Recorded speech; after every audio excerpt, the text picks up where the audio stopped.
Erev Tov, everyone.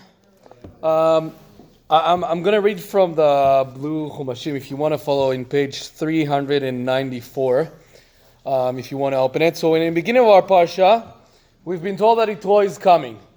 He's coming to Bnei Israel. He's meeting Moshe Rabbeinu. He's giving a very good advice of don't do it by yourself. Get people to help you with judging the people and teaching them all the Torah.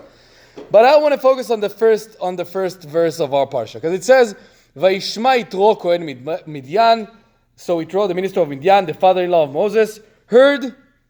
Now I'm stopping a second, because Rashi brings a very famous question from the Gemara, and he asks, "Ma shmua shama uva?" Like, what was the rumor that Yitro heard that made him to come?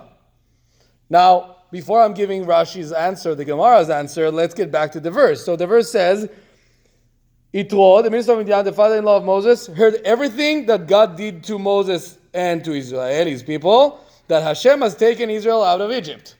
So what Yitro heard, according to the verse? Yetziat Mitzrayim. Thank you, Alice. Yes, he heard that Hashem took out Israel from Egypt. They also said the Milchemet Amalek, like the battle we had against Amalek. Now, that's a weird question by the Gemara, because of course they heard about Yetziat Mitzrayim.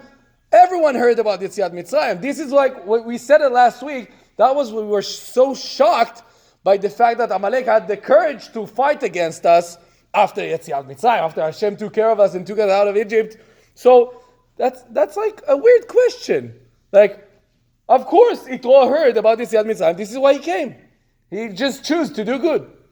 Now, the truth is that there is another option in the Gemara. Rashi didn't bring it. But one of the rabbis says he also heard about Matan Torah. Now, that's an interesting answer, because Matan Torah, like giving of the Torah, didn't happen yet according to the Torah. Now, that's interesting, because then you need to explain, if he heard about the Torah and we didn't read it yet, so how can it be? So that one I said last year, so I'll send you the video if you want. This time, I want to speak about something that I heard from Arav Yaakov Meidan, the head of the yeshiva in Gush Etzion.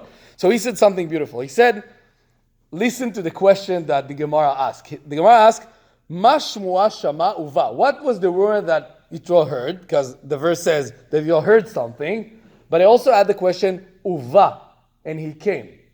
So basically what Chazal trying to tell us, what the Gemara tried to tell us, the big wonder about Yitro, not was that he heard something. Okay, yeah, everyone heard about Yetziat Mitzrayim, but what Yitro did, Yitro came. Yitro heard something and actually did an action of coming and joining Bnei Israel and giving them also like a great advice to Moshe, but he did an action after he heard something. And maybe this is also one of the reasons why Yitro have the merit of mentioning the 10 Commandments in his Parsha. Because basically, what are the 10 Commandments? Like one of the famous things Bnei Israel said before they heard the 10 Commandments or before they heard the Torah, Na'aseh v'nishma. This is what we famously said to Hashem. Like, we're not only going to hear to you, we're also going to do it. So, I guess what Rashi and Chazal try to teach us, and this is very important, yes, we can hear a lot of classes, we can hear a lot of Divrei Torah, we can learn a lot, but the question is, what are we going to do with it? And the important lesson of Yitro, it's not just he heard about that. Sometimes we hear about miracles, we hear a lot about good stuff. What are we going to do with it? So just don't think it's enough to hear something, try to do it also. I think that's the message from Yitro.